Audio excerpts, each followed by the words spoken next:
હતો બલરામજી ઉપર. આ વાનરો, આ વાંદર, જેને આપણે વાંદરો કહીએ છીએ, એ વાનર વારંવાર પધરાવતો હતો બધા વૃક્ષો. હમણાં ગિરનારમાં એક ટીમ આવી હતી, એણે સર્વે કરીને કહ્યું કે દાતારની જગ્યા છે એની પાછળ આખું જે જંગલ છે એ આખું જંગલ જે સાગના વૃક્ષોથી ભરેલું છે, ચંદનના વૃક્ષોથી ભરેલું છે. અને પછી તો હાથમાં મૂષળ લઈ, સુનંદ નામનું મૂષળ, બલરામજીના મૂષળનું નામ છે સુનંદ. એવો પ્રહાર કર્યો કે એનું રામ નામ સત્ય થઈ ગયું. ઉપરથી આકાશ વાણી થઈ, સાધુ સાધુ શબ્દ સંભળાણા. આપણી અંદર પણ એક વાનર છુપાયેલો છે. આમ કરું, તેમ કરું, આમ કરું, ચંચળતા કરે આ મનરૂપી વાણન, આ મનરૂપી વાનર.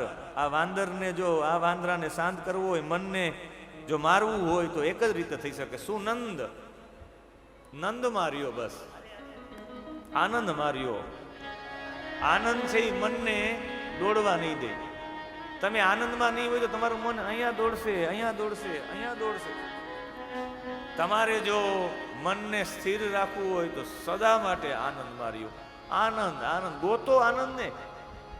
જમવાની વાતમાં આનંદને ગોતો, સુવાની વાતમાં આનંદને ગોતો. આનંદ ક્યાં મળે, કેવી રીતે મળે? નબળા હાબડી વ્યવસ્થા હોય તો એ પૂછે સામેવાળો કે કેમ છે વ્યવસ્થા, કહેવાનું અદ્ભુત. તમને ન ગમતું હોય ને અદ્ભુત ખાલી બોલજો તો ખરા ક્યારેક, આમ એમને આનંદ આવવા મળશે અદ્ભુત બોલવામાં જ. એટલે ક્યારેક ન ગમતું હોય તો એ તમને પૂછે કે ભાઈ કેમ છે, તો તમારે કહેવાનું અદ્ભુત. એમ કહેશો એટલે તમને ઓટોમેટિક આનંદ આવવા મળશે. અને બધું એવું હોય એવું જરૂરી પણ નથી. કારણ કે અમુક લોકોના જીવનમાં આનંદ ન આવે કારણ કે એની તિજોરીમાં છે ગરીબોની હાય છે. અને એ આનંદ લઈ આવો હોય તો સતત ભગવાનનું મુખમાં નામ હોય, જેના મુખમાં ભગવાનનું નામ છે એના જીવનમાં આનંદ આવે. અરે આપણા સંતવાણીના ભજનિકો તો કહે છે કે જેના મુખમાં ભગવાનનું નામ નથી એના ઘરે પણ ન જવું જોઈએ, અરે એની આજુબાજુમાં પણ ન રહેવું જોઈએ, એના સત્સંગમાં પણ ન જવું જોઈએ. એટલે સંતવાણીના આરાધકો કહે છે, મેલ મોટા ને મન જેના સાંકડા રે, મેલ મોટા ને મન સાંકડા રે, જેના મુખમાં નહીં, જેના મુખમાં નહીં રામનું નામ છે રે, જેના મુખમાં નહીં રામનું નામ છે રે, કોઈ જાશો ના એવાને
આંખમાં રામનું નામ છે રે.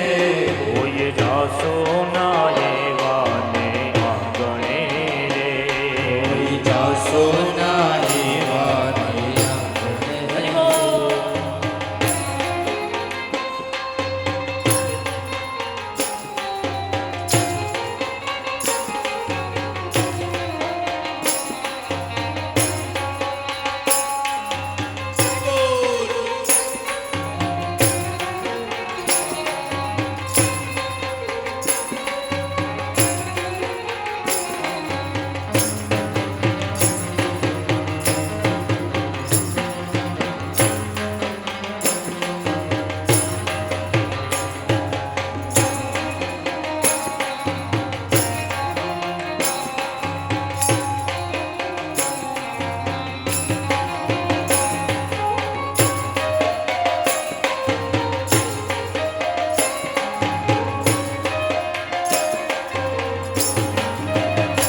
કોઈ સારા ના કામ થાય હાથથી રે.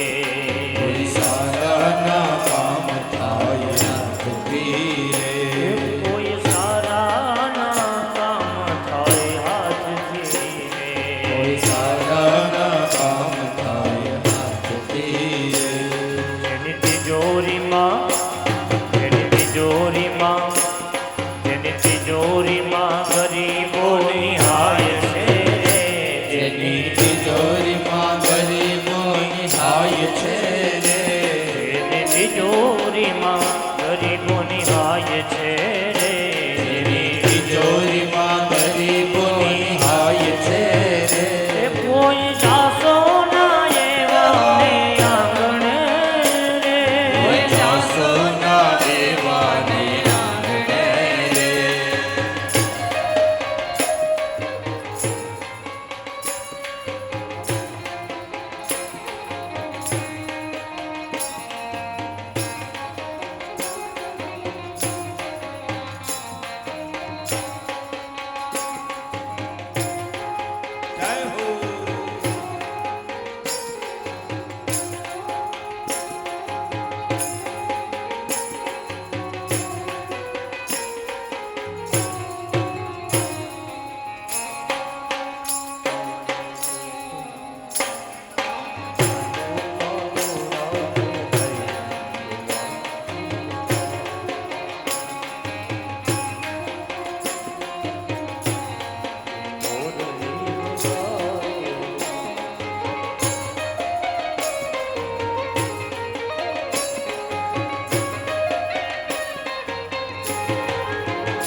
જેના અંતરમાં કોઈ અભિમાન છે રે એ કોઈ જાતો ના એવાને આંગણે રે. કોઈ જાસો ના એવાને આંગણે કોઈ જાતો ના એવાને આંગણે રે.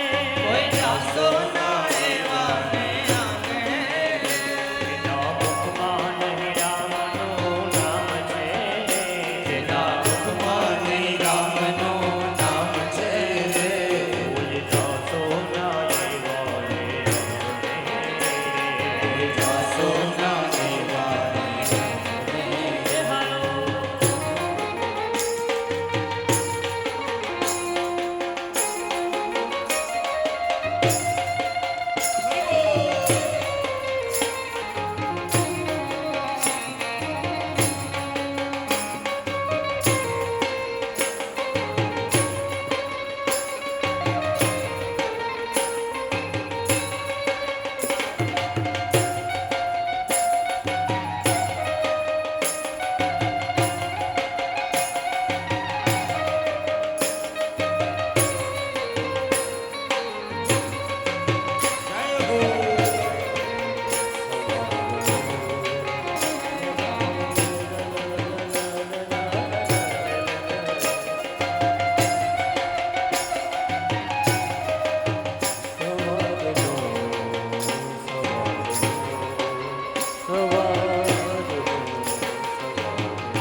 વાત ગોવિંદની જેને ગમે નહીં રે. ગોવિંદની જય ગમે નહીં રે વાત ગોવિંદની જેને ગમે નહીં રે. ગોવિંદની જય ગમે નહીં રે એ વાત ગોવિંદની જેને ગમે નહીં રે. ગોવિંદની જય ગમે નહીં રે એ બાંધી પાકો જગતમાંથી જાય છે રે. બાંધી પાકો જગતમાંથી જાય છે રે એ બાંધી પાકો જગતમાંથી જાય છે રે. બાંધી પાકો જગતમાંથી જાય છે રે કોઈ જાસો ના એવાને આંગણે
અંતરમાં હોય અભિમાન છે રે, એ કોઈ જાસો ના એવાને આંગણે, જેની તિજોરીમાં ગરીબોની હાય છે, જેની તિજોરીમાં ગરીબોની હાય છે, કોઈ જાસો ના એવાને આંગણે.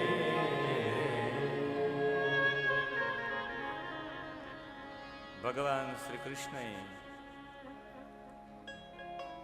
બલરામજીના માધ્યમથી દ્વિવિધ નામના વાનરને માયરો, એટલે દ્વિવિધ નામનો વાનર એટલે આપણું વિધાત્મક મન, અને સુનંદ નામના મુસળે. આનંદમાં ભગવાનનું નામ લેવાથી જ આનંદમાં રહી શકાય, બીજું કોઈ આનંદ છે જ નહીં. જાંબવતીનો પુત્ર સાંબ બધા ઉપર વિજય પ્રાપ્ત કરતો હતો. એણે દુર્યોધનની કન્યા લક્ષ્મણાનું હરણ કર્યું છે. એ વખતે સભામાં કર્ણ, શલ, ભૂરિશ્રવા, યજ્ઞકેતુ આ બધાએ સાંબને પકડી લેવા માટેની તૈયારી કરી છે, અને કૌરવોએ યુદ્ધ કરી અને સાંબને બંદી બનાવ્યો છે હસ્તિનાપુરમાં. આ ખબર પડી છે બલરામજીને કે મારા ભાઈ કૃષ્ણના પુત્રને દુર્યોધને બંદી બનાવ્યો છે. મારા શિષ્યએ હસ્તિનાપુર પહોંચીને બલરામજીએ યુદ્ધ માટે બધા લોકોને કહ્યું કે આવી જાઓ તમે. અને એ સમયે હળ ખેંચવાથી જ હસ્તિનાપુરને આખું કંપાવી નાખ્યું છે, બધું ગંગાજી તરફ ઘસી ગયું છે આખું નગર. અને પછી શરણમાં આવીને કહ્યું કે અમે દીકરી આપને આપીએ છીએ. ને અંતે કુરુવંશીને આ પ્રમાણે ભગવાન બલરામજીના શરણે આવી જોઈ સ્તુતિ કરી છે. દુર્યોધને એની પુત્રી લક્ષ્મણાના લગ્ન કર્યા. 60 વર્ષના 1200 હાથી, 10,000 ઘોડા, સૂર્ય જેવા પ્રકાશવાળા 6,000 રથ, સોનાના હાર પહેરેલી 1,000 દાસીઓ લગ્નમાં દાઈજામાં આપી છે. અને એવી રીતે દ્વારિકામાં લગ્ન થયા છે સાંબના. ને પછી દેવર્ષિ નારદજી આવ્યા છે કે ભગવાન છે એ ભગવાનનો નિત્યક્રમ શું છે. સુધર્મા નામની સભામાં આવ્યા છે. ભગવાન રોજ માટે 13,084 ગાયોનું દાન રોજ કરતા કૃષ્ણ. રોજ માટે ભગવાન રેશમી વસ્ત્ર, મૃગચર્મ અને તિલક રોજ માટે દાન કરતા. રોજ માટે ભગવાન માંગલિક વસ્તુઓનો સ્પર્શ કરતા. માતા પિતાને, ગુરુજનોને રોજ ભગવાન પગે લાગતા. અને રોજ માટેના નિત્યક્રમ માટે ગાયત્રીનો જપ કરતા હતા. અથાપ્તો શ્યમલે યથા વિધિ ક્રિયા કલાપં પરિહાય વાસતિ ચકાર સંધ્યો પગમાદિ સત્તમો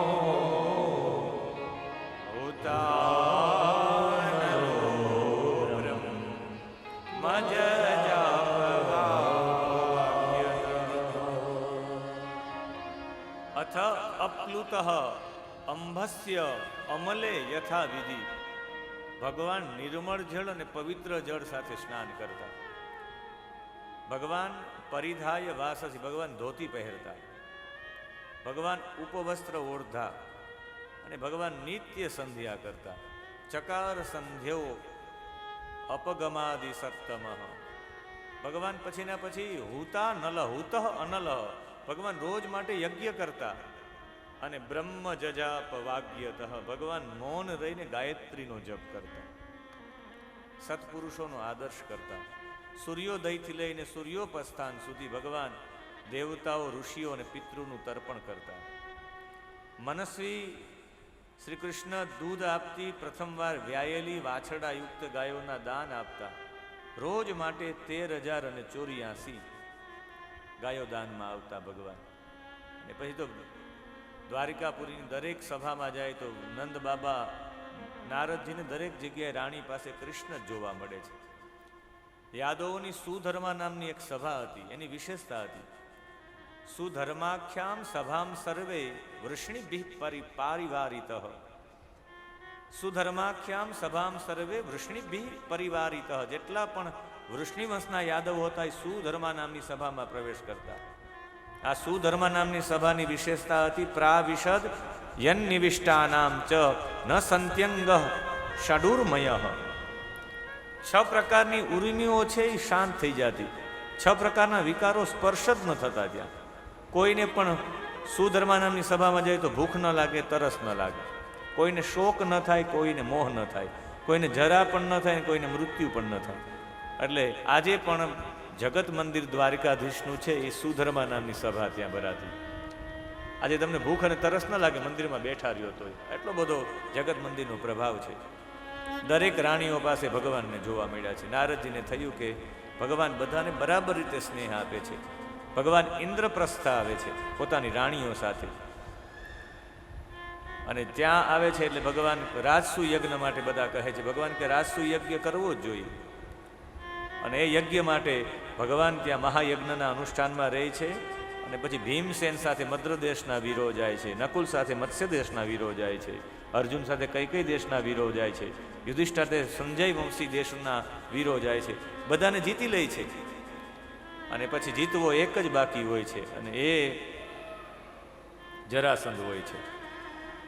28 દિવસ સુધી યુદ્ધ ચાલે. 27 દિવસ સુધી ભીમને એવો બધો મારે છે જરાસંધ કે આ બધા લોકો હાથ જોડી જાય. 28મા દિવસે ભગવાન કહે વૃક્ષની ડાળીનું એક પત્તું બતાવીને આમ ચીરી નાખે છે.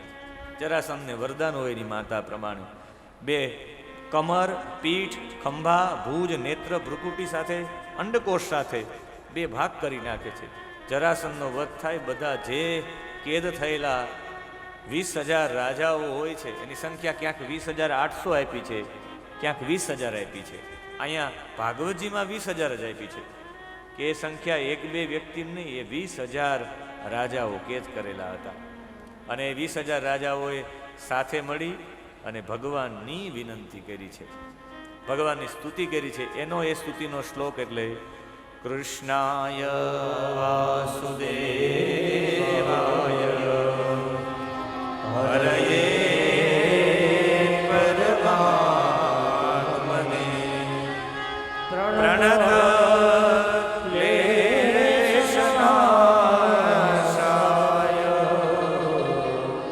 ગોવિંદાય નમો નમઃ. બધા લોકોને રાજસુ યજ્ઞમાં સેવા આપવામાં આવી. એમાં ભગવાન કૃષ્ણએ બધા ઋષિઓના ચરણ પખાડવા, એને ભોજન કરાવવું, અને પછી એ સેવા ભગવાને હાથમાં લીધી છે. એની અંદર ભગવાનની અગ્ર પૂજા કરવા માટે બધાએ વિનંતી કરી છે. ત્યારે એક જ વ્યક્તિએ વિરોધ કર્યો, શિશુપાલે, કે આ તો કુળ કલંક ગોવાળ છે, એની અગ્ર પૂજા થોડી હોય. યજ્ઞમાં પુરોડાસનો અધિકાર થોડો આવા લોકોની હોય. એનો કોઈ આશ્રમ નહીં, એ ક્યાં વર્ણનો ક્યાં કુળનો છે ખ્યાલ નથી ને.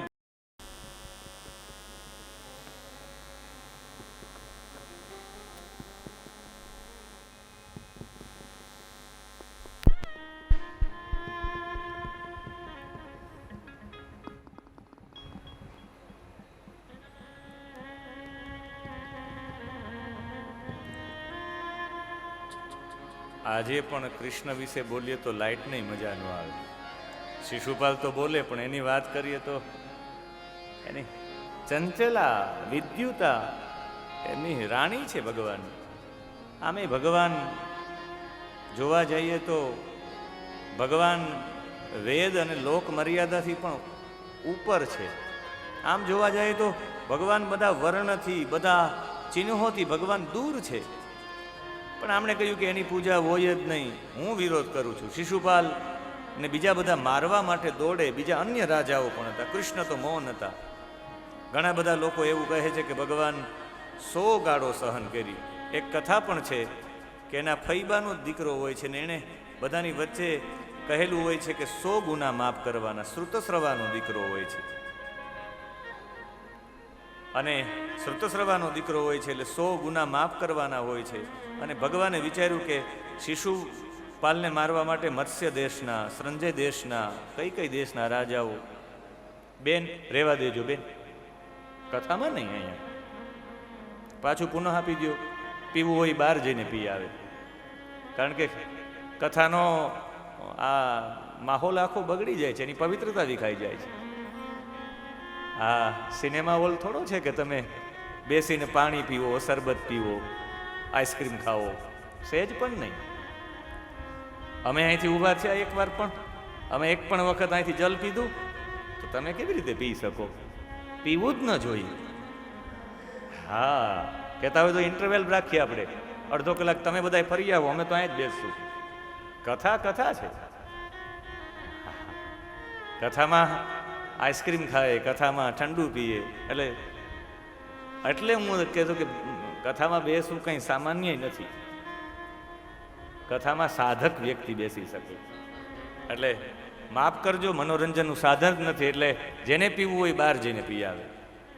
કથાનો આ પંડાલ, અહીંયા બધા દેવતાઓ હોય, આ મંદિર છે, અને અહીં રહેલી વ્યાસપીઠ સાક્ષાત ઠાકોરજી છે.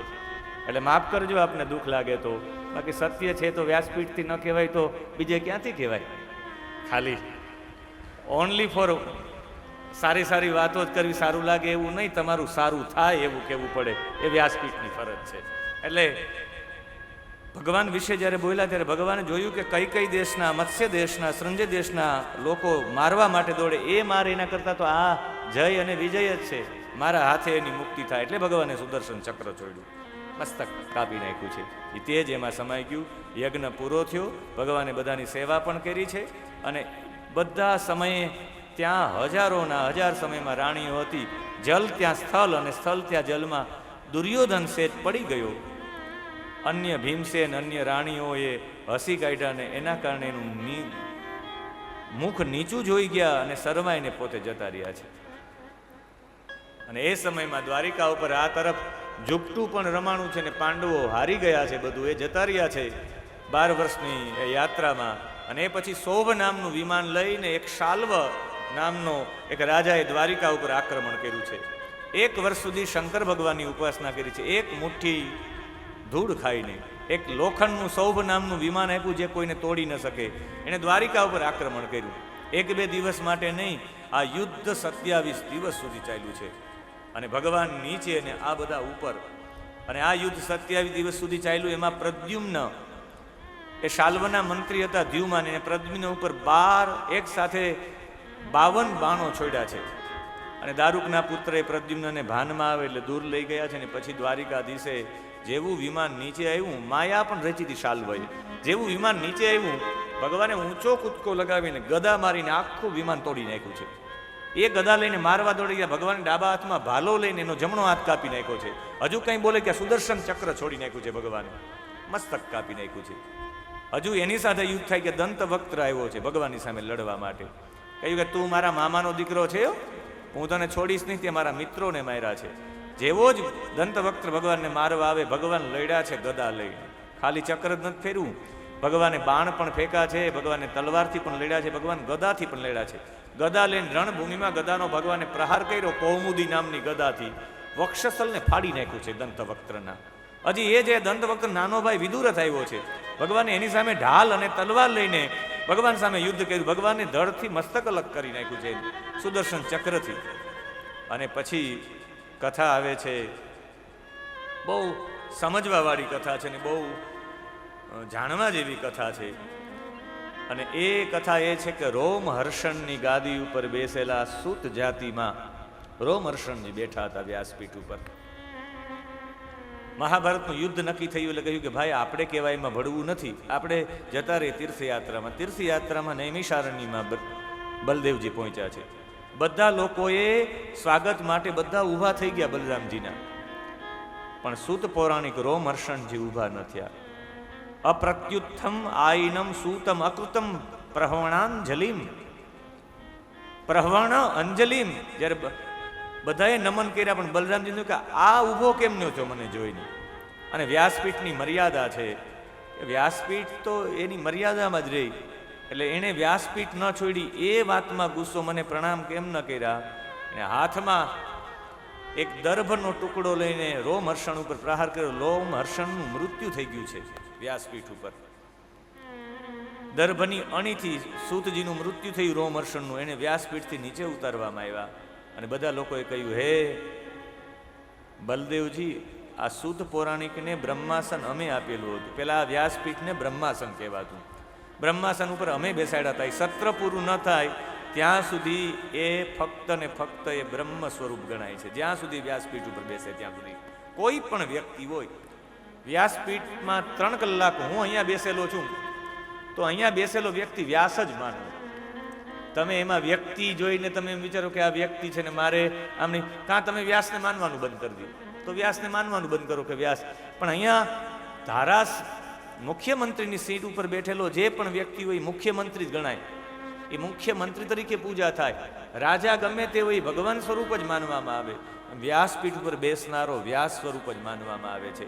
તમે એક વ્યાસની હત્યા કરી. વ્યાસ બ્રહ્મ છે તો એના સ્થાન ઉપર બેસનારો વ્યક્તિ પણ બ્રહ્મ છે. એટલે એમણે 2 હાથ જોડીને વિનંતી કરી કે તમે તમારી રીતે જ આનું પ્રાયશ્ચિત કરો. તમે એક બ્રહ્મનો દોષ કર્યો છે. અને એમણે ખરા અર્થમાં સ્વીકાર્યું છે.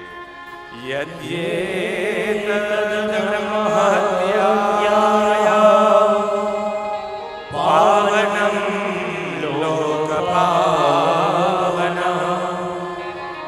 ચરિષ્યતિ ભગવાન લોક સંગ્રહો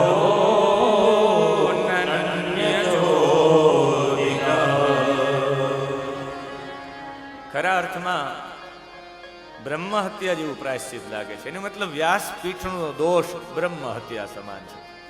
એટલે વ્યાસપીઠનો દોષ ન થાય એ કથામાં ખાસ ધ્યાન રાખવું જોઈએ. ક્યારેક ક્યારેક અમુક વ્યાસો કોઈ નિંદાના રૂપમાં નહીં, પણ અમુક વ્યાસો કોઈ આવે તો વ્યાસપીઠ છોડીને ચરણોમાં બેસી જાય. વ્યાસપીઠથી આ ન થવું જોઈએ. ભાગવતજીમાં એનું પ્રમાણ છે. બ્રહ્માજી સાક્ષાત બલદેવજી અવતારી પુરુષ આવ્યા તો એ રોમહર્ષણે ગાદીને ન છોડી. અને એના પ્રાયશ્ચિત રૂપે કહ્યું કે તમારે 12 મહિના સુધી તીર્થયાત્રા કરવી પડશે. અને 12 માસ સુધી એણે તીર્થયાત્રા કરી. એમાં બલરામજી દ્રવિડ દેશમાં ગયા, વેંકટાચલ બાલાજીના દર્શન કર્યા. બાલાજીનો ઉલ્લેખ છે આમાં. દ્રવિડેશુ મહાપુણ્યમ દૃષ્ટવા અદ્રિમ વૈકંઠમ પ્રભુ. વેંકટાચલના દર્શન કર્યા. વિષ્ણુ કાશી, શિવ કાશી, કાવેરી નદી બધામાં ગયા છે. બધામાં ભગવાનની પયોષ્ણી નદીમાં ગયા છે. બધી નદીઓમાં, નિર્વિંધ્યા નદીઓમાં, દંડકારણ્યમાં થઈ અને છેલ્લે 12 મહિના પૂરા થયા એટલે રણભૂમિમાં કુરુક્ષેત્રમાં પહોંચ્યા. અને બરાબર દુર્યોધન અને ભીમસેનનું ગદાયુદ્ધ થતું હતું. બલરામજી રોકવા ગયા. કૃષ્ણ કહે તમને ખબર નથી મોટા ભાઈ, ચૂપ રહેજો. અત્યારે આમાં શું થઈ ગયું તમને ખ્યાલ છે નહીં. યુદ્ધ પૂર્ણ થયું, પાંડવોનો વિજય થયો, કૌરવોનો નાશ થયો અને ભગવાન દ્વારિકા જતા રહ્યા. હવે ભગવાન દ્વારિકામાં રાહ જુએ છે એક એવા પરમ તત્વની, જે પરમ તત્વ વિશે એટલું જ કહી શકાય કે જે ભગવાનના મિત્ર હતા. એવી ચર્ચા નહીં કરીએ આપણે કે ભગવાનના એ મિત્ર હતા, પણ એમ કહી શકે ભગવાનના પરમ ભક્ત હતા. જેને સુખદેવજી મહારાજે પણ કહ્યું છે કે બ્રાહ્મણો બ્રહ્મવિત્તમઃ. સુદામાજીનું જીવન સૌથી પવિત્રમાં પવિત્ર જીવન, સૌથી સમર્પણનું જીવન એટલે સુદામાજીનું જીવન. જેના પત્ની હતા જેનું નામ હતું સત્યા, ગર્ગ સંહિતા પ્રમાણે. નાભાજીના ભક્તમાલ પ્રમાણે એના પત્નીનું નામ સુશીલા હતા. પણ એ સત્યા નામના એમના પત્નીને બંને લોકોનું વ્રત હતું કે ફક્ત ને ફક્ત ભગવાન કૃષ્ણ અમારા પ્રભુ રહે. કૃષ્ણને સાક્ષાત બ્રહ્મ માનતા ને ભજન જ જેનું જીવન, અને જેનું જીવન ભજન જ હોય એની પાસે ભૌતિક સંપદાઓ જ ન હોય. રોજ માટે એક જ જપ કરતા, કૃષ્ણ માટે જ. કૃષ્ણ મુરારી રે મારો, કૃષ્ણ મુરારી, દ્વારિકાનો નાથ મારો કૃષ્ણ મુરારી.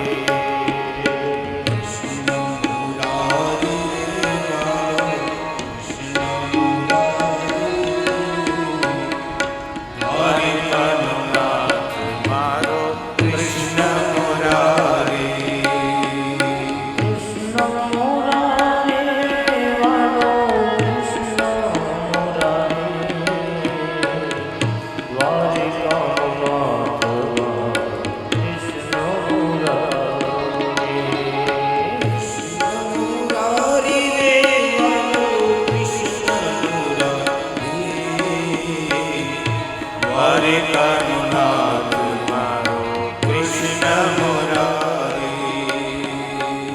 સતત કૃષ્ણનો જપ કરે છે, ઇન્દ્રિયોથી વિરક્ત છે, એની ઇન્દ્રિયો ક્યાંય દોડે નહીં, એની આંખ, એના કાન, એનું નાક, એના હાથ પગ કૃષ્ણમાં જ લાગેલા છે, એને સુદામો કહેવાય.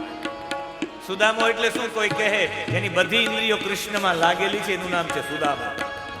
તમારી ઇન્દ્રિય જ્યાં ત્યાં દોડે નહીં તો તમે સુદામા બનવા લાયક છો. તમારા તાંદુલ ભગવાન ત્યારે આરોગે તમારી બધી ઇન્દ્રિયો એમાં લાગેલી છે. તમારા હાથ, તમારા પગ, તમારા કાન, તમારું નાક, તમારી જીહવા, બધું કૃષ્ણમાં લાગેલું છે. અને ખાલી એટલું જ નહીં, પ્રશાંત આત્મા, અંદરથી શાંત. અને ઇન્દ્રિયો પણ જ્યાં લઈ જાવી હોય ત્યાં લઈ જાય એવા સુદામા. અને એની પત્ની સત્ય પણ એવી, સત્યશીલા, સાક્ષાત પ્રતિમૂર્તિ પતિવ્રતાની. ભૂખના લીધે એનું શરીર સુકાઈ ગયું હતું, મુખ સુકાઈ ગયું હતું. લાયતા વદને નસા, એનો મતલબ જમવાનું પણ ઘરમાં નહોતું. એક સ્ત્રીનું મુખ સુકાઈ ગયું હોય તો બાળકોની શું હાલત થઈ હશે?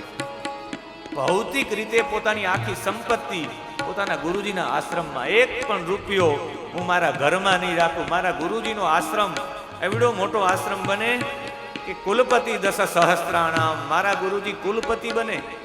હું જે સાંદીપની પાસે વિદ્યાલયમાં ભણતો ત્યાં 10,000 વિદ્યાર્થીઓ ભણતા હોવા જોઈએ. 10,000 વિદ્યાર્થીની જમવાની વ્યવસ્થા, રહેવાની વ્યવસ્થા ફ્રી હોવી જોઈએ. અને આ વૈદિક સંસ્કૃતિ ભણીને જાય તો ગામો ગામ આવા વિદ્વાનો તૈયાર થાય, ગામો ગામ ઊભા કરે. આખું આર્યવર્ત વૈદિક સંસ્કૃતિ જગમગતું હોય. ખાલી કાશી કાશી નહીં, દરેક ગામ કાશી થવા જોઈએ. એટલે સુદામાએ પોતાની આખી સંપત્તિ, બધાય કે ઘર બારીને તીર્થ કરાય, મને કહેવાની ઈચ્છા થાય, સુદામાએ ઘર બારીને તીર્થ કર્યા છે. મારા ઘરમાં એક પણ રૂપિયો નહીં રાખું. વિદ્યાલય માટે અર્પણ, સાંદીપની માટે. અને સાંદીપનીને પૂછતા પણ નહીં કે થઈ ગયા તમે કુલપતિ, 10,000 વિદ્યાર્થી ભણવા માંડી ગયા, હું પૈસા મોકલાવું છું, એવું પણ ન કહેતા. અને સતત ભગવાનનું ભજન, સતત ભગવાનનું ભજન. ઓલો પરમાત્મા જોઈ ન શક્યો કે આને ઘરમાં હવે બાળકો મરી જશે, એ આવ્યા છે. સાધુ બનીને નાભાજી લખે છે ભક્તમાલમાં, ભવતી ભિક્ષાં ભવતી ભિક્ષાં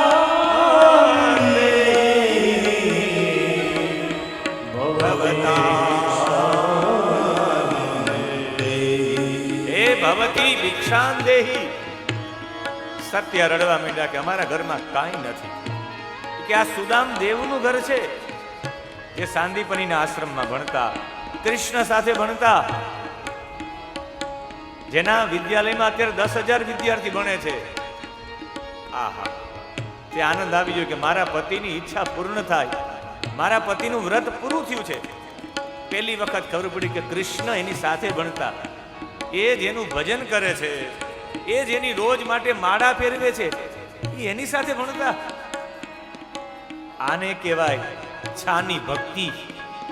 એમે ન કીધું કે હું જેનું ભજન કરું છું એ મારો મિત્ર છે, મારી સાથે ભણતો, એવો કોઈ વહેવાર જ નહીં.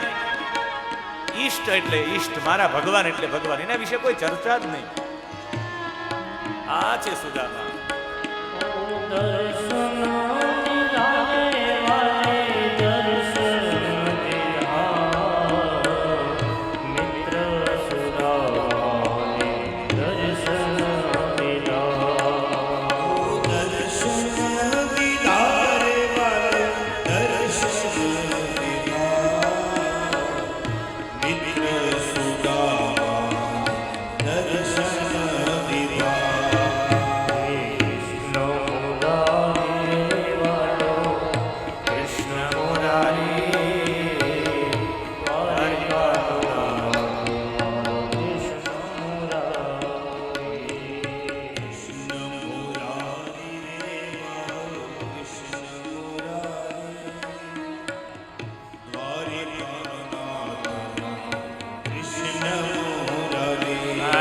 પત્નીએ કહ્યું કે હવે તો 10,000 વિદ્યાર્થી પણ થઈ ગયા, હવે ભલે તમે એને મિત્ર ન માનો, તમે એને ભગવાન માનો, તમારા ઈષ્ટ છે, પણ એકવાર દર્શન તો કરી આવો. અયમ હિ પરમો લાભ ઉત્તમ શ્લોક દર્શનમ. જીવનનો લાભ છે, દર્શન તો કરી આવો. કહ્યું કે હું જઈશ તો એને એમ થશે કે આવા સમયમાં મારી હાલત જોઈને મને કંઈક આપી દેશે. મારે એને કંઈક આપવું છે. એની પત્ની બાજુમાંથી યાચિત્વા ચતુરો મુષ્ટિન વિપ્રાન પૃથુક તંડુલાન, બાજુમાંથી થોડાક પૌવા લઈ આવ્યા છે. ચૈલ ખંડે નતાન બધવા વર્તે પાદાદુપાયમ, લેવા છે 4 મુઠ્ઠી પૌવા અને એક ખંભા ઉપર લગાવી. સુદામા, કૃષ્ણના દર્શન મને કેવી રીતે થશે? સતાનાદાય વિપ્રાગ્રય પ્રયયો દ્વારિકામ કિલ કૃષ્ણ સંદર્શનમ મહ્યમ કથમ સ્યાદિતિ ચિંતયન.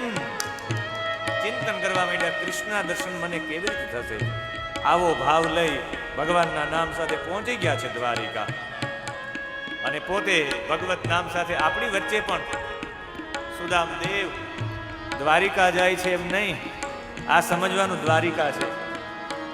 આ મહેલ છે એ દ્વારિકાધીશનો મહેલ છે અને એની અંદર એક પાટ ઉપર બેસેલા આ દ્વારિકાધીશ છે.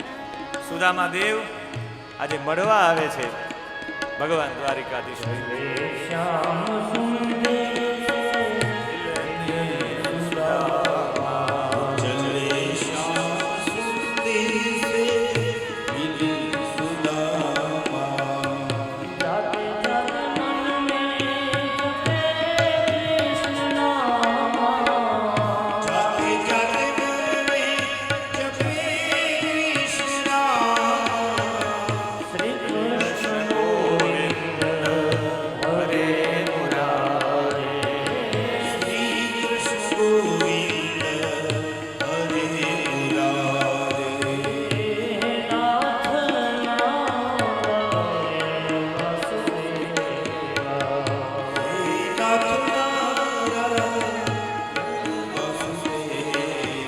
જેવી કૃષ્ણને ખ્યાલ આવ્યો કે કોઈ સુદામ દેવ નામના બ્રાહ્મણ આવ્યા છે,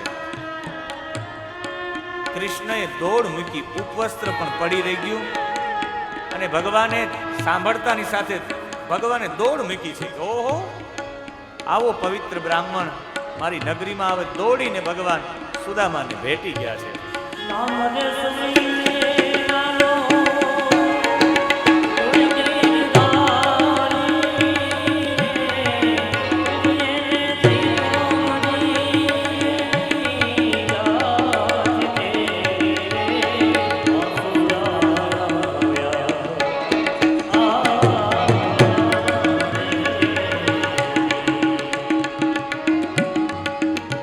સુદામાજીનું પૂજન કર્યું છે, એના પગ પકડ્યા છે, જ્યાં રૂકમણી બેસી ન શકે ત્યાં બેસાડ્યા છે. હજુ તો કઈ સોનાના પાત્રો, ચાંદીના પાત્રો મગાવે ત્યાં તો ભગવાનની આંખમાંથી આંસુની ધાર પડી છે અને પગ ધોઈ નાખ્યા છે. અને સુદામાજીને એક રાત્રિ વાસ કરાયો છે, પૂરતું ભોજન પણ કરાયું છે અને સંસ્મરણો ગાયા છે કે લગ્ન થયા છે કે નહીં. પૂજન કર્યું છે, કહ્યું છે મને પહેલેથી ખ્યાલ હતો, હે અપી બ્રહ્મન ગુરુકુલાદ ભવતા લબ્ધ દક્ષિણા, તમે ગુરુજીને દક્ષિણા આપીને પછી સમાવૃત્તેન ધર્મજ્ઞ ભાર્યોઢા સદૃશી નવા, તમે બરાબર લગ્ન તો કર્યા છે કે નહીં, સારી પત્ની મળ્યા છે કે નહીં. આપણે બંને લોકો લાકડા લેવા માટે ગયા હતા, નાખી ચર્ચા કરી, તમારા જેવો શિષ્ય ના થાય, જે ગુરુ માટે એટલું સમર્પણ કર્યું એવું કોઈ ન કરી શકે. યદવે વિશુદ્ધ ભાવેન સર્વાર્થા આત્માર્પણમ ગુરો, તમે ગુરુજીને સમર્પિત કર્યું છે અને ગુરુજી આપને બંનેને આશીર્વાદ આપ્યા છે. તુષ્ટોહમ ભો દ્વિજ શ્રેષ્ઠા સત્યા સંતુ મનોરથા છંદાસ યાતયામાની ભવંત્રીહ પરત, એવા આશીર્વાદ આપ્યા છે. અને એ બધું યાદ કરાવીને પછી એક રાત્રિ વાસ કરી અને ઓલી ભોજન કરાવ્યું ત્યારે પોટલી સતાડી રાખી કે હવે આ શું આપવું આમને. પણ ભગવાને ધરારથી જૂટી લીધી કે શું છે આ, તમે વારંવાર ઇથમ વિચિંત્ય વસના ચિરબદ્ધાન દ્વિજન્મન સ્વયં જહાર કિમિદમ ઇતિ પૃથુક તંડુલાન. ભગવાને એ પોટલી ખેંચીને એક જ મુઠ્ઠી ખાધા છે, ત્યાં તો બધું આપી દીધું છે. હાથ પકડી લીધો છે રૂકમણીજીએ કે હવે બસ કરો પ્રભુ, સમસ્ત સંપત્તિઓની સમૃદ્ધિ એક મુઠ્ઠી પૌવામાં પર્યાપ્ત હતી દ્વારિકાધીશ માટે. શ્રી કૃષ્ણના મહેલમાં એક રાત્રિનો વાસ કર્યો છે. બીજા દિવસે તો બ્રાહ્મણ ભક્તિ કોને કહેવાય? સુદામા કે મેં મારી આંખથી જોયું છે. ભગવાને શુશ્રૂષયા પરમયા પાદ સંવાહનાદિભિ, પાદ સંવાહનમ, પાદ સંવાહન કર્યા એટલે પગ દબાવ્યા ભગવાને સુદામાના. સુદામાની પૂજા કરી અને પછી સુદામા કે હું રજા લઉં, એક રાત્રિ વાસ કરી નીકળવા માટે ગયા.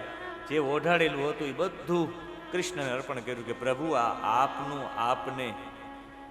અને પછી સુદામાને પગે લાગવા ગયા કૃષ્ણ. સુદામાએ હાથ પકડી લીધા કે મારા જીવનની જે પણ મેં અયાચક વ્રત, મેં મારા જીવનનું જે તપ, જે પણ કંઈ કર્યું છે એના પુણ્ય આપને અર્પણ. પ્રભુ આપનો યુગો યુગો સુધી જય જયકાર થાય. ભગવાને કહ્યું રથ તૈયાર છે. સુદામા કે નહીં, મારે ચાલીને જવું છે. મારા પ્રભુ દ્વારિકાધીશ જે ભૂમિ ઉપર ચાલ્યા હોય ત્યાં મારે પણ ચાલવું છે. અને સુદામાને દ્વારિકાની ભૂમિમાં પવિત્ર થાય એ ભાવ સાથે પણ સુદામા રસ્તામાં જતા જતા આંખમાંથી આંસુ પાડતા પાડતા રડવા માંડ્યા કે રૂકમિણીજી મને વેંજણો નાખતા હોય, મને ચામર ઢોળતા હોય, મારી સેવા કરતા હોય. દ્વારિકાધીશે મારા પગ દબાવ્યા, મારા પ્રભુએ, હું ના પાડતો હતો તોય. આજે મેં મારી નરી આંખે બ્રાહ્મણની ભક્તિ કોને કહેવાય? અહો બ્રહ્મણ્ય દેવસ્ય દૃષ્ટા બ્રહ્મણ્યતા મયા. સાચી બ્રાહ્મણ ભક્તિ તો દ્વારિકાધીશ સિવાય કોણ કરી શકે? અને પોતાનું સામયું કરવા માટે, મંગલ ગીતો ગાવા માટે ઘણા બધા લોકો બહાર આવ્યા. કમળના વનમાં લક્ષ્મીઓ એવા કોઈ સ્ત્રી આવ્યા છે. મોટો મહેલ જોયો છે.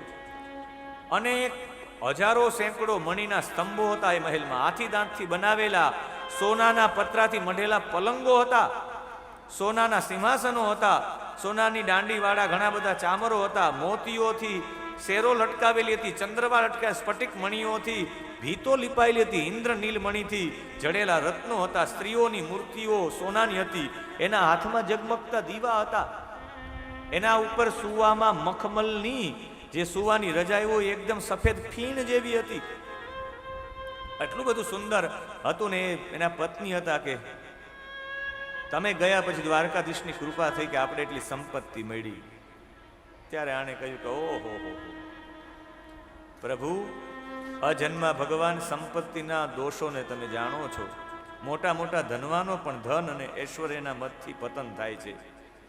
આપે મારી ઉપર ખૂબ કૃપા કરી છે. ભક્તાય ચિત્રા ભગવાન હિ સંપદો રાજ્યમ વિભૂતિર ન સમર્થ યત્યજ અદીર્ઘબોધાય વિચક્ષણ સ્વયં પશ્યન નિપાતમ ધનિનામ મદોદ્ભવમ.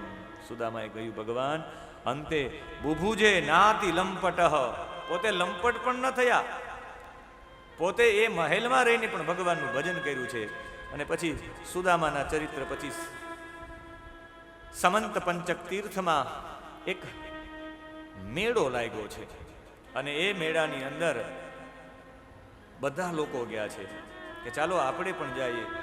અને એમની અંદર સર્વગ્રાસ સૂર્યગ્રહણ આવ્યું. કુરુક્ષેત્રમાં મોટા મોટા યજ્ઞ કરવા માટે વસુદેવજી ગયા છે. વસુદેવજીના યજ્ઞમાં નંદ બાબા પણ પધાર્યા છે.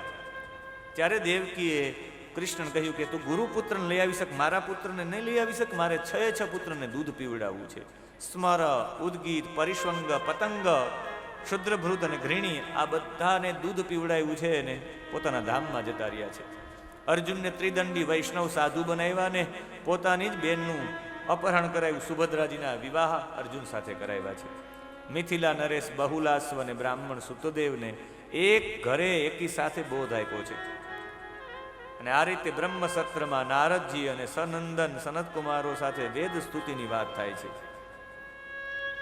હે પરમાત્મા, નારદ અને નારાયણના સંવાદમાં બ્રહ્મ સત્રમાં શ્રુતિઓમાં બ્રહ્મનું વર્ણન કઈ રીતે થાય, શ્રુતિઓમાં નિર્ગુણ બ્રહ્મનું વર્ણન કઈ રીતે છે.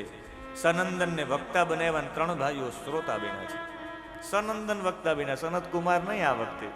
અને એ સનંદન વક્તા બનાવ્યા ને એણે પરમાત્માને પોતે બનાવેલા આ જગતને લીન કરી પોતાની શક્તિઓ સાથે ભગવાન સૂતા હોય પ્રલય કાલમાં, ત્યારે સમાપ્ત થાય ત્યારે સૃષ્ટિ નિર્માણ માટે જ્યારે શ્રુતિઓ પાછી જગાડે છે. જેમ કોઈ સમ્રાટ હોય એને પ્રાતકાલ જગાડવા માટે બંદીજનો આવે ને એનો સુયશ ગાય, એમ શ્રુતિઓ વેદ જેની સ્તુતિ કરે છે.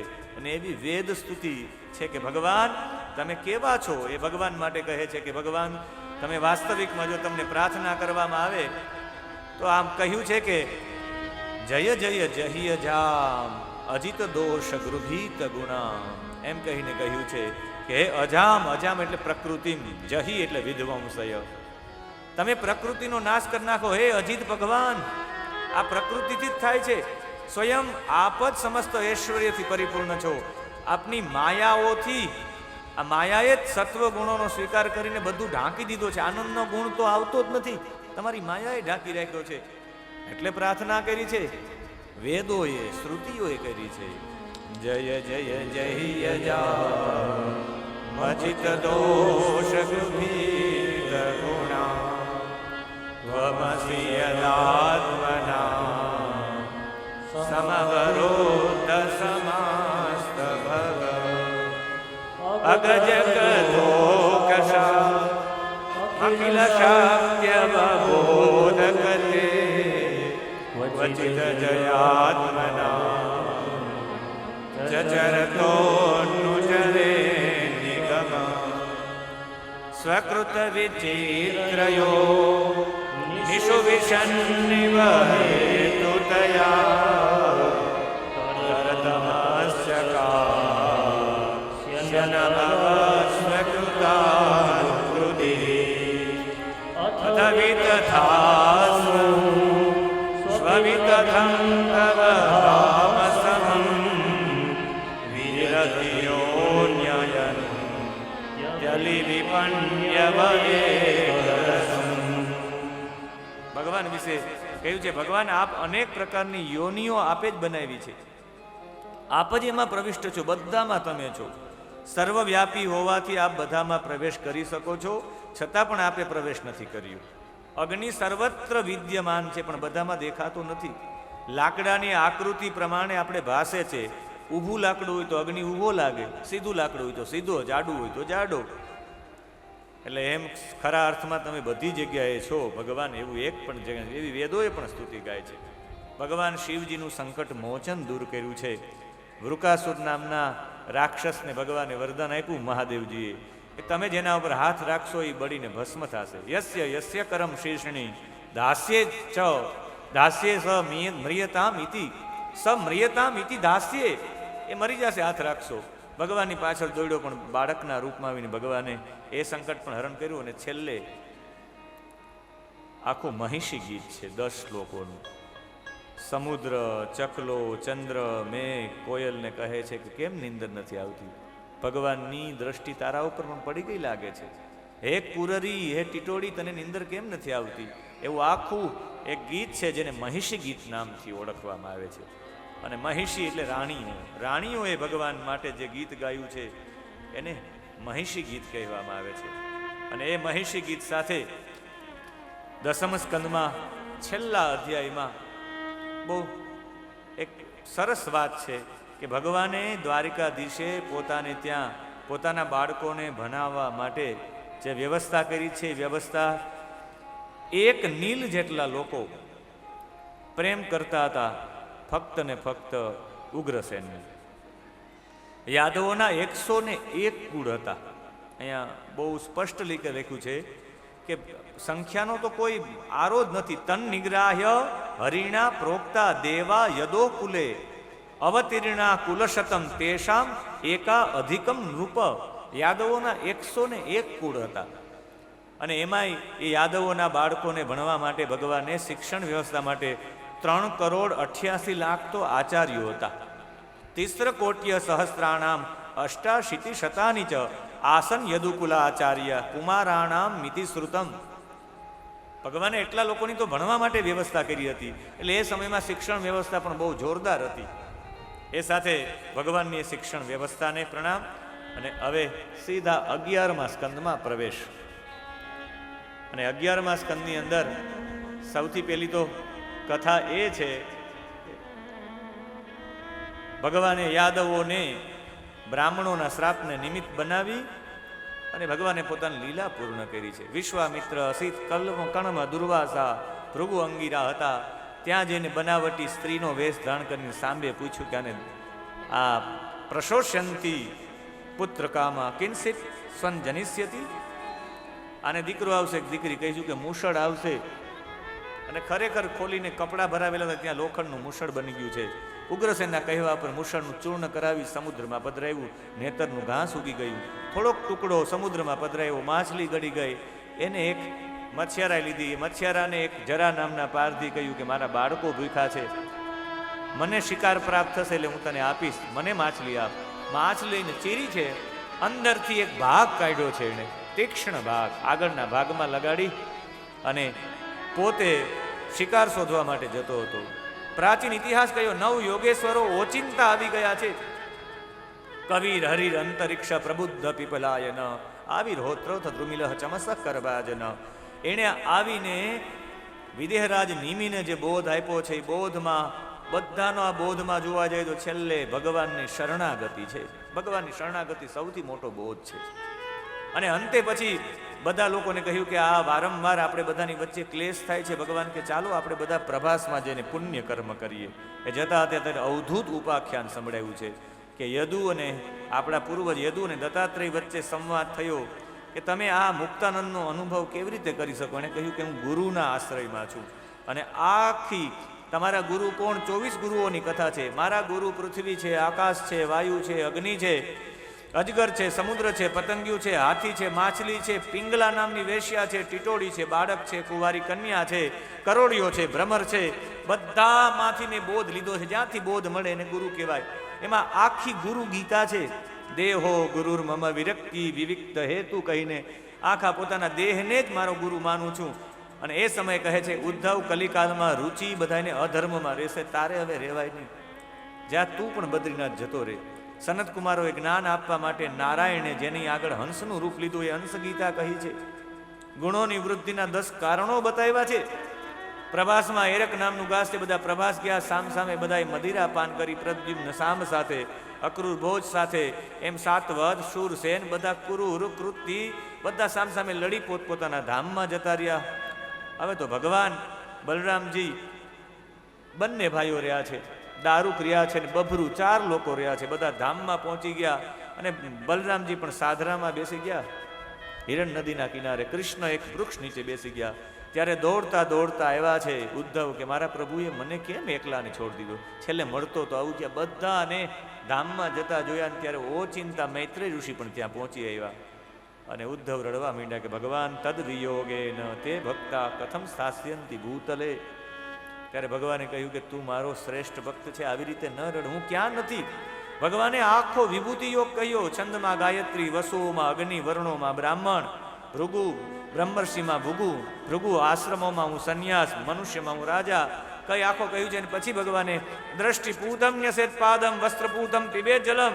ભગવાને મહિમા બતાવીને કહ્યું પૂછી લે તારે જે પૂછવું હોય. અને ઉદ્ધવે પ્રશ્ન કર્યા છે જેને ઉદ્ધવ ગીતા કહેવાય. યમઃ કતિવિધ પ્રોક્તો નિયમો વારી કર્શન કશમ કોદમ કૃષ્ણ કાતિતિક્ષા ધૃતિ પ્રભો કિમ દાનમ કિમ તપઃ શૌર્યમ કિમ સત્યમૃતમ ઉચ્યતે કસ્ત્યાગ કિમ ધનમ ચેષ્ટમ કો યજ્ઞ કાચ દક્ષિણા. તિતિક્ષા કોને કહેવાય, ધૈર્ય કોને કહેવાય, દાન કોને કહેવાય, તપ કોને કહેવાય, વીરતા કોને કહેવાય, સત્ય કોને કહેવાય, રેત કોને કહેવાય, યજ્ઞ એટલે શું, ત્યાગ એટલે શું, દક્ષિણા કોને કહેવાય, ઉત્તમ વિદ્યા શું છે, લજ્જા એટલે શું, સુખ એટલે શું, દુઃખ એટલે શું, પીડિત એટલે શું, પંડિત એટલે શું, મૂર્ખ એટલે શું, સુમાર્ગ કોને કહેવાય, કુમાર્ગ કોને કહેવાય, સ્વર્ગ કોને કહેવાય, નરક કોને કહેવાય, ઘર કોને કહેવાય, ધનવાન કોણ છે, નિર્ધન કોણ છે, કૃપણ કોણ છે ને ઈશ્વર કોણ છે. આ બધા પ્રશ્નોમાં જવાબ આપ્યો કે બીજું કોઈ નહીં. આ દુનિયામાં જે વ્યક્તિ સૌથી ગુણ સંપન્ન વ્યક્તિ છે, દુનિયાનો સૌથી મોટો ધનિક છે, જેનામાં ગુણ છે. આ દુનિયામાં જે અસંતોષ છે સૌથી વધારે નિર્ધન છે, ગરીબમાં ગરીબ છે. સર્વ સમર્થ અને સ્વતંત્ર છે, વિષયોમાં જે આસક્ત નથી એ જ ઈશ્વર છે. તેષુ નિત્યમ મહાભાગા મહાભાગેશુ મત કથા. મારી કથા મનુષ્ય માટે કલ્યાણકારી છે. નિર્ગુણની ઉપાસના કરવી હોય તો ઓમ નમો નારાયણાય જપો. સગુણની ઉપાસના કરવી હોય તો ઓમ નમો ભગવતે વાસુદેવાય જપો. નૃદેહ માધ્યમ સુલભમ સુદુર્લભમ પ્લવમ સુકલ્પમ ગુરુ કર્ણધારમ કહીને કહ્યું છે જો તમને એટલું બધું મળે પણ છતાં પણ તમે ભાવ પાર કરવા માટે મનુષ્ય યોનિમાં પ્રયત્ન ન કરતા તમે આત્મહત્યા કરો છો. નાહમ તવાંગ્રી કમલમ ક્ષણાર્ધમ અપી કેશવ. એક ક્ષણ પણ તમારે દૂર રહી શકું એમ નથી. ભિક્ષુ ગીતા પણ કહી છે, બધું કહ્યું ને અંતે ભગવાને કહ્યું કે મને તારા જેવા ભક્તો પ્રિય છે. અનુવ્રજામ્યહમ નિત્યમ પૂયયે ત્યંગ્રી રેણુભિઃ. તમારા જેવાની ભક્તોની પાછળ તો હું દોડું છું. અને ભગવાને કહ્યું, જા, આજથી આ જે જ્ઞાનને લોકો ભાગવતના નામથી ઓળખશે. અને મારા વિદુરને મૈત્રેયજી તમે જ્ઞાન આપજો, હું મારું તેજ આ ભાગવતજીમાં પધરાવું છું. હવે ભાગવતજી પધારે ત્યાં તમારે સમજવાનું કે સ્વયં ઠાકોરજી તેજ સાથે પધાર્યા. 7 દિવસ સુધી છક પરિવારની વચ્ચે સ્વયં ઠાકોરજી હતા. પોતાનું તેજ શ્રીમદ ભાગવતાર્ણવમ તિરોધાય પ્રવિષ્ટોયમ તેજ પધરાયું છે. પાદુકા લઈ પરિક્રમા કરીને નીકળી ગયા છે ઉદ્ધવ અને મૈત્રેય. જેવા નીકળી ગયા છે મૈત્રેય ઋષિએ બ્રાહ્મણોની આખી ટીમને લઈ અને એ બ્રાહ્મણોની આખી ટીમને બ્રાહ્મણોને બોલાવીને આવ્યા છે. કે તો જરા નામના પારધીએ ભગવાનને બાણ છોડી દીધું હતું. જરા નામનો પારધી રડવા માંડ્યો. ભગવાન કે તે તો મારું કામ કર્યું, જા, તારા માર્ગે સ્વર્ગનું વિમાન છે. મારવા વાળાને પણ સ્વર્ગનું વિમાન આપું. જતા રહ્યા. જેવા જ દારૂક સમાચાર લઈને ગયા છે, 7મા દિવસે દ્વારિકા ડૂબી જશે, મારા રહેવાના સ્થાન સિવાય બધું ડૂબી જશે. તમે અર્જુનની પ્રતીક્ષા કરજો, એ તમને લઈ જશે. અર્જુન પાછળ બધાની પાછળ પિંડદાન કરશે. જેવા ગયા દારૂ ગયા પછી બ્રહ્માજી આવી ગયા, શિવ પાર્વતી ઇન્દ્ર લોકપાલ ગાંધર્વો ચારણો. અને એ સમયે મૈત્રેય ઋષિએ ભગવાનના જન્મથી લઈ અને ભગવાનને દેહ છેડ્યો ત્યાં સુધી ભગવાનને જ ભગવાનની કથા સંભળાવી. ઉપરથી પુષ્પની વૃષ્ટિ થઈ છે. ભગવાન સદેહ સવસ્ત્ર સ આયુધ સાથે માંગલ સાથે ભગવાન પોતાના ધામમાં જતા રહ્યા. રામા અવતાર યોગેન દેવા વાનરતામ ગતાઃ તથા કૃષ્ણ સહાયાર્થમ દેવા યાદવતામ ગતાઃ.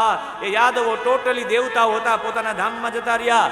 આ તરફ પિંડદાન કર્યું છે. પિંડદાન કરી દ્વારિકામાં અર્જુને બધાને લઈ કાબાથી લૂંટાઈ ગયો છે. અનિરુદ્ધનો પુત્ર વજ્રનાભને મથુરા મંડળની ગાદી ઉપર અભિષેક કરીને બેસાડી દીધો. એવો 11મો સ્કંદ દ્વારકાધીશના ચરણોમાં સમર્પિત. ને 12મા સ્કંદમાં કલીમાં મૌર્ય વંશના રાજા, કણવ વંશીના રાજા, મ્લેચ્છ લોકોનું લક્ષણ થશે. શિશુનાગ નામના રાજા 360 વર્ષ સુધી રાજ્ય કરશે. વિશ્વ સ્ફૂર્તિ રાજા, ઉજ્જૈન, સૌરાષ્ટ્ર, અર્બુદાચલ, એની બધી વાતો છે. અને એ પછી કહ્યું છે કે સ્ત્રી અને પુરુષ રતિમાં જ સંબંધ રાખશે. સ્ત્રીત્વે પુંસત્વે ચહી રતિ વિપ્રત્વે સૂત્રમે વહી. લોકો સ્નાન કરશે નહીં, સારા કપડાં પહેરીને જતા રહેશે, એ સ્નાન ગણાશે. સંસ્કારો રહેશે નહીં. દૂર તીર્થો માનવામાં આવશે. ચતુરાઈ કરનારો શ્રેષ્ઠ માણસ ગણાશે. હિમ વર્ષા થશે, કમોસમી વરસાદ થશે, નદીઓમાં પૂર આવશે. માણસનું આયુષ્ય 20-30 વર્ષનું થશે. ગાય નાની થઈ જશે, ઓછા દૂધ દેનારી થશે. સંન્યાસીનો આશ્રમ ગૃહસ્થી કરતા પણ વૈભવી હશે. ડાંગર અને ઘઉંના છોડવાઓ નાના થશે. ત્યારે સંભલ નામના ગામમાં વિષ્ણુયસ નામના બ્રાહ્મણની કલ્કી અવતાર લેશે. અને એ સમયે કહ્યું કે હવે કંઈ બીજું કંઈ જાણવા ઈચ્છે છે? કિમ ભૂય સ્ત્રોતું મિચ્છસી? બીજું કંઈ સાંભળવા ઈચ્છે છે? રડતા રડતા પરીક્ષિત બોલ્યા છે કે તમે મને ભાગવત કથા નથી સંભળાવી.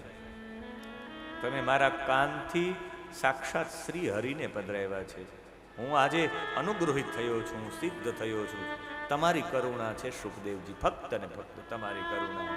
સિદ્ધોસ્મ્ય અનુગૃહિતોસ્મિ ભવતા કરુણા મના શ્રાવિતો યચ્ચ મે સાક્ષાત અનાદિ નિધનો હરિ. તમે સાક્ષાત મને ઠાકોરજી સંભળાવ્યા છે. હવે તો કંઈ સાંભળવા આવી જા મારી પાસે, સાક્ષાત્કાર કરાવી દો. માથા ઉપર હાથ મૂકો. પરીક્ષિતે સુખદેવજીની પૂજા કરી, માથા ઉપર હાથ મૂકો, શક્તિપાત કર્યો કે ગુરુની ફરજ એટલી જ છે કે શિષ્યને નિર્ભય બનાવી દે. સુખદેવજી ચાલતા થઈ ગયા. આને જીભ તાળવે અડાડી નારાયણકાર વૃત્તિ થઈ ગઈ. નારાયણમાં લીન થયો. સર્પે આવીને ડંખ માર્યો છે પણ શરીરને માર્યો છે, આત્મા તો લીન થઈ ગયો. પુષ્પની વૃષ્ટિ થઈ. સાધુ સાધુ. પરીક્ષિતની આત્મા પરમાત્મામાં લીન થઈ ગઈ. પરીક્ષિતનો મોક્ષ થયો છે, ખાલી શરીરને ડંખ માર્યો. જન્મે જે સર્પ યજ્ઞ કર્યો છે, ઇન્દ્રના શરણે જતો રહ્યો તક્ષક, ઇન્દ્રના આસન સાથે તક્ષકને બોલાવ્યો. ત્યારે બૃહસ્પતિએ સમજાવ્યા, આખો યજ્ઞ બંધ કરાયો છે. આજે પણ આ યજ્ઞની અંદર ખાલી બૃહસ્પતિએ સમજાવ્યા એમ નહીં, આસ્તિકે પણ સમજાવ્યા. આસ્તિકના નામથી માર્કંડેયજીનું ચરિત્ર છે. ગુરુ સેવામાં મૌન રહીને છેલ્લે હિમાલય પાસે પુષ્પભદ્રા નદીના કિનારે ચિત્રા નામની શિલા ઉપર બેસીને આખા પ્રલયને જોયો છે. એમાં બાલ મુકુંદમ મનસા સ્મરામી જોયા છે. વેદોનો વિસ્તાર છે, પુરાણોના નામ છે, પણ છેલ્લે જેને હુંડી તરીકે આપણે ઓળખીએ છીએ એવી હુંડી સાથે કથાને વિરામ કરીએ. હુંડીમાં સૌથી પહેલા મહાત્મ્ય છે. પદ્મ પુરાણ અંતર્ગત 504 શ્લોકો છે, 6 અધ્યાય છે. એમાં સૌથી પહેલા નારદ અને સનતકુમારો બદ્રીનાથમાં મળે. નારદજી ભક્તિ, જ્ઞાન અને વૈરાગ્યની કથા કહે કે જ્ઞાન અને વૈરાગ્યને વૃદ્ધમાંથી યુવાન બનાવવા છે, દરેકના હૃદયમાં સ્થાપિત કરવા છે જ્ઞાન, ભક્તિ, વૈરાગ્યને. તો કે ચાલો કથા કરી. હરિદ્વારના તટ ઉપર, આનંદ નામના તટ ઉપર કથા થાય છે. બધા કથા શ્રવણ કરે, ભક્તિ, જ્ઞાન, વૈરાગ્ય યુવાન થઈ ભગવાનનું નામ સાથે નૃત્ય કરે, બધાના હૃદયમાં બેસી જાય છે. એનું મહાત્મ્ય ગાથા એ કથા કહે છે ગોકર્ણ, ધુંધુકારી અને આત્મદેવની કથા. એમાં ધુંધુકારીનો પણ મુક્તિ થાય છે એ કથાને છેલ્લે વિધિ વિધાન કથાનું સપ્તાહ વિધિના નિયમો બતાવ્યા છે. મહાત્મ્ય વિરામ પહેલો સ્કંદ 19 અધ્યાયનો છે, જેમાં રચયિતા, વક્તા અને શ્રોતાની કથા છે. વ્યાસજીનું જીવન, સુખદેવજીનું જીવન અને પરીક્ષિતજીનું જીવન છે. એમાં નારદજીનું પૂર્વચરિત્ર પણ છે. દ્રૌપદીની કથા, ઉત્તરાની કથા, એની અંદર કુંતીની, ભીષ્મ પિતામહની, પરીક્ષિતને શાપની કથા, સુખદેવ સાથે મિલનની કથા. બીજા સ્કંદમાં 10 જ અધ્યાય, સૌથી નાનો સ્કંદ છે. યોગ ધારણા, સદ્ય મુક્તિ, ક્રમ મુક્તિ, બ્રહ્મા નારદનો સંવાદ, ચતુશ્લોકી ભાગવત, સૃષ્ટિની ઉત્પત્તિની કથા. ત્રીજા સ્કંદમાં 33 અધ્યાય છે. વિદુરજીનું ઉદ્ધવનો સંવાદ, મૈત્રેયનો સંવાદ, પ્રાકૃત સૃષ્ટિનું વર્ણન, વરાહજીનું પ્રાગટ્ય, મનુ અને શતરૂપા દ્વારા સૃષ્ટિનું વર્ણન, દેવહૂતિને ત્યાં કપિલ અવતાર, સાંખ્ય શાસ્ત્રનો ઉપદેશ. ચોથા સ્કંદમાં 31 અધ્યાય છે. મરીચી 9 પ્રજાપતિની કથા, દક્ષનો યજ્ઞ વિધવો, ધ્રુવ, પૃથુ, પ્રાચીન બર્હીનું ચરિત્ર. પાંચમા સ્કંદમાં 26 અધ્યાય છે. પ્રિયવ્રતની કથા, નાભી, ઋષભ, ભરતની કથા, સમુદ્રની કથા, નરકોનું વર્ણનની કથા છે. છઠ્ઠા સ્કંદમાં અજામિલ ચરિત્ર, વિશ્વરૂપની કથા, વૃત્રાસુર ચતુશ્લોકી. સાતમા સ્કંદમાં 15 અધ્યાયો છે. હિરણ્ય કશિપુનું જીવન, પ્રહલાદનું ચરિત્ર, વર્ણાશ્રમની ધર્મની કથા છે. આઠમા સ્કંદમાં 24 અધ્યાય છે. હાથીને ભગવાન મળ્યા, ગજેન્દ્ર મોક્ષ, સમુદ્રમાંથી 14 રત્નો પ્રાપ્ત, સમુદ્ર મંથનની કથા, વામન નારાયણનું ચરિત્ર. નવમા સ્કંદમાં 24 અધ્યાયો છે. વંશાવલી, નિમિનો દેહ ત્યાગ, ભૃગુવંશ, સૂર્યવંશ, ચંદ્રવંશની કથા. દસમ સ્કંદ સૌથી મોટો છે, 90 અધ્યાયનો. દેવકી સાથે વસુદેવના લગ્ન, કૃષ્ણનો જન્મ, બાળ લીલા, પૂતના, વૃકાસુર, બકાસુર, અગાસુર, બધાનો વધ, માખણ ચોરીની કથા, બ્રહ્માજીનો ગર્ભનાશ, ભગવાને વેણું વગાડી છે, ભગવાને ગાયો ચરાવી, રાસલીલા કરી છે, કંસને માર્યો છે, અધ્યયન કરવા માટે ગયા છે, જરાસંઘ સાથે યુદ્ધ, કાલ યવનને બળીને ભસ્મ કરાયો, દ્વારિકાનું નિર્માણ, રૂક્ષ્મણી સાથે અન્ય રાણીઓ સાથે વિવાહ, મૃગ રાજાની કથા, રાજસુ યજ્ઞની કથા અને સુભદ્રાના હરણની કથા. 11મો સ્કંદ 31 અધ્યાયનો છે. યાદવોને શ્રાપ, 9 યોગેશ્વરની કથા, 24 ગુરુઓની કથા, ઉદ્ધવ ગીતા અને ભગવાનનું સ્વધામ ગમન. 12મા સ્કંદમાં 13 અધ્યાય છે. કલીના રાજાનું વર્ણન, કલીનું વર્ણન, ભેદનું વર્ણન, પ્રલયનું વર્ણન. 3 પ્રકારના પ્રલય, 4 પ્રકારના છે. નિત્ય પ્રલય, નૈમિતિક પ્રલય, પ્રાકૃતિક પ્રલય અને આત્યંતિક પ્રલય. રોજ સૂઈ જાવ એ નિત્ય પ્રલય છે. પ્રતિક્ષણ વસ્તુ બદલાઈ જવી નિત્ય પ્રલય છે. પ્રાણીઓનો પ્રલય, 5 પંચ મહાભૂત, મહાભૂત એટલે પૃથ્વી, જલ, તેજ, વાયુ અને આકાશ, એ બધાનો વિલીનીકરણ છે, નૈમિતિક પ્રલય છે. પ્રકૃતિ લીન થઈ જવી પ્રાકૃતિક પ્રલય છે. અને આત્યંતિક પરમાત્મામાં બધું ઐક્ય થઈ જાય આત્યંતિક પ્રલય છે. એવા સાથે 13મો સ્કંદ એ 12મો સ્કંદ 13 અધ્યાય સાથે દ્વારિકાધીશના ચરણોમાં સમર્પિત. અને આ સાથે છેલ્લે નૈમિષારણ્યની અંદર સુખદેવજી તો જતા રહ્યા છે પરીક્ષિતજીને કથા સંભળાવીને. અહીંયા નૈમિષારણ્યમાં સુત પૌરાણિક, જેનું નામ છે ઉગ્રશ્રવા, એ ઉગ્રશ્રવા બધા ઋષિઓની વચ્ચે 2 હાથ જોડીને કહે કે હવે હું પણ આપ સૌ લોકોની વચ્ચેથી રજા લઉં છું, પણ ભાગવતજીનો સાર કહ્યો છે. આજે પણ કોઈ પણ વ્યક્તિ ભાદરવા મહિનાના પૂનમના દિવસે, તમારો દિવસ, આજનો દિવસ, પ્રોષ્ઠપદ્યામ પૌર્ણમાસ્યામ હેમ સિંહ સમન્વિતમ દદાતિ યો ભાગવતમ સયાતિ પરમામ ગતિમ. આજના દિવસે ભાગવત અર્પણ કરવાનું સૌથી મોટું મહત્વ છે. જે ભાદરવાના પૂનમના દિવસે ભાગવત નામનો ગ્રંથ કોઈને પણ અર્પણ કરે એ માણસ મુક્ત થઈ જાય. નવું ભાગવતજી ખરીદીને આપી દેજો કોઈ ભૂદેવને. આજ ભાગવતજીનો ગ્રંથ ખરીદીને કોઈ ભૂદેવને આપી દો જે પાઠ કરનારો હોય, ગતિ થઈ જાય. અને આ બીજું કંઈ છે નહીં. ભાગવતજી વાસ્તવિકમાં જોવા જઈએ તો ભાગવતજી નિમ્નગાનામ યથા ગંગા, દેવાનામ અચ્યુતો યથા, વૈષ્ણવાનામ યથા શંભો, પુરાણાનામ યથા ભવે ભવે યથા ભક્તિ પાદયોસ્તવ જાયતે તથા ગુરુષ્વ દેવેશ નાથસ્વં નો યતઃ પ્રભો નામ સંકીર્તનમ યસ્ય સર્વ પાપ પ્રણાશનમ પ્રણામો દુઃખ સમના તન્નમામિ હરિં પરમ. એમ 12મો સ્કંદ પણ દ્વારકાધીશના ચરણોમાં સમર્પિત. ભાગવત કથા વિરામ થતી જ નથી. પૂર્ણાહુતિ હોય ની વિરામ થાય. આજે અહીંયા વિરામ થશે, કાલે આ જ સમયે કેશોદમાં પાછો આરંભ થઈ જશે.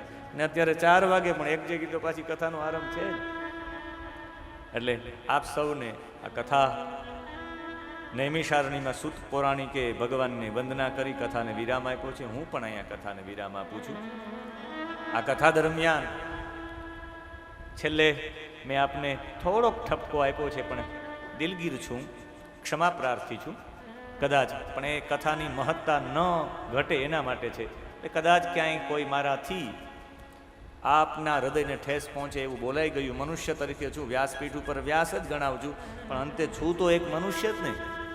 એટલે જે પણ સારું લાગ્યું હોય વ્યાસ નારાયણનું છે, ત્રુટિજન્ય લાગ્યું હોય એ મારું છે. મેં સંપૂર્ણ પ્રયત્ન કર્યો ભાગવતજીને ન્યાય આપવાનો, છતાં પણ કંઈ ત્રુટિ રહી હોય તો હે પરમાત્મા તમારા નામથી પરિપૂર્ણ થાય ને આખું આ પુણ્ય દ્વારિકાધીશ હે શ્રીનાથજી બાવા આપના ચરણોમાં બસ કૃપા કરવી હોય તો અમારા છક પરિવાર ઉપર કૃપા કરજે. 4 હાથો સાથે એમની ઉપર કૃપા વરસાવજે. અહીંયા 18,000 શ્લોકોનું પારાયણ પણ એમને અર્પણ કરવામાં આવે છે. અને સવિશેષ છક પરિવારે તો પોતાનું દાયિત્વ અપનાવ્યું છે, પણ સૌથી વિશેષ આભાર, તેના પ્રત્યે કૃતજ્ઞતા છક પરિવાર અર્પણ કરીને અમે પણ એ સેવાને હૃદયસ્થ કરીએ છીએ. અમારા શ્રી મુકેશભાઈ મહેતા અહીં બાજુમાં જ, મને બહુ ઉતારો દૂર હોય તો ગમે નહીં, ને અહીંને અહીં ઉતારો હોય તો અહીંને અહીં કંઈ ને કંઈ સંભળાય, કંઈ ડિસ્ટર્બ થાય, રાત્રિના કાર્યક્રમો હોય. એટલે મેં કીધું ઉતારો બહુ દૂર પણ નહીં, બાકી તો અમારે અહીં ઘર પણ છે શાસ્ત્રીજીનું, સાવ ખાલી જ છે, અમે ત્યાંય જઈ શકતા હતા. પણ નજીક ઉતારો હોય તો હું 1 પણ મિનિટ વ્યાસપીઠે મોડો ન પહોંચું એવી મારી સંપૂર્ણ નિષ્ઠા હોય કે હું 1 મિનિટ પણ ઠાકોરજીના કામમાં મોડો ન પહોંચું. એટલે નજીકમાં ઉતારો મળે તો અંતે એ મુકેશભાઈ મહેતાએ પોતાના પાટલાકુટી સાસુને આટલા દિવસ પોતાના ઘરે રાખ્યા ને એનું ઘર આખું અમને આપી દીધું કે તમે આ ઘર રાખો. એટલે આ એની વિશાળતા કહેવાય. એની એ સેવાની પણ અમે નોંધ લઈએ છીએ. અને બીજું એના ભોજનથી લઈને બધી સામગ્રી પહોંચાડવી, એવા યોગેશભાઈએ પણ આમાં સંપૂર્ણ રીતે બધી રીતે સેવાભાવ, એ સેવાભાવને પણ અમે હૃદયસ્થ કરીએ છીએ. ને બાકી રોજ માટે એમના ભાણેશ્રી અમને ગાડી લઈને બધું છોડી જતા મૂકીએ, એમની સેવાને પણ આખા છક પરિવારના ભાવને હું હૃદયસ્થ કરું છું. અને એમાં જો કંઈ પણ ત્રુટિ રહી હોય મારાથી તો ભગવાનના નામ સાથે પરિપૂર્ણ કરે. ભગવાનનું નામ સૌથી મોટું છે. અંતે ભગવાનના હરિનામ સંકીર્તન સાથે આ કથા સત્રને હું પણ વિરામ કરું છું અહીંયા. અને ભગવત નામ સાથે આપણે પ્રભુના શરણે બધું સમર્પિત કરી દઈએ. હરે રામ હરે રામ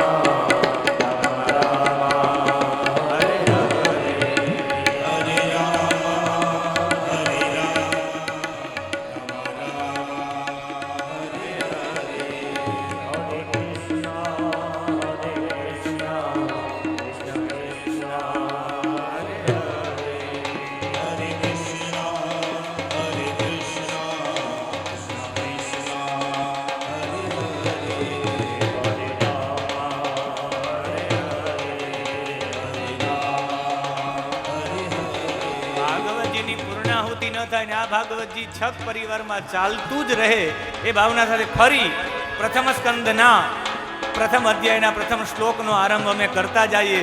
તમારા પરિવારમાં આગળ જતા પાછું ભાગવત થાય એવી ભાવના સાથે અમે પાછા ભાગવતજીનો પહેલો શ્લોક ગાતા જઈએ. આપના પરિવારમાં ભાગવતજીનો પ્રવાહ ચાલુ જ રહે, આપના ઘરમાં પણ ચાલુ રહે એ ભાવના સાથે જન્માદ્યસ્ય યતોન્વયાદિતરત ચાર્થે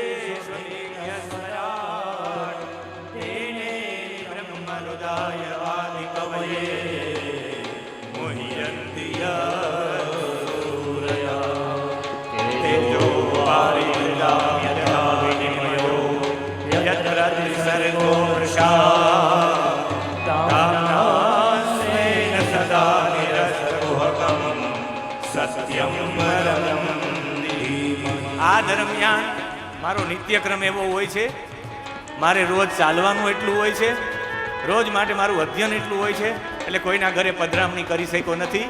કોઈ દુઃખ ન લગાડતા કે અમારા ઘરે નથી આવ્યા.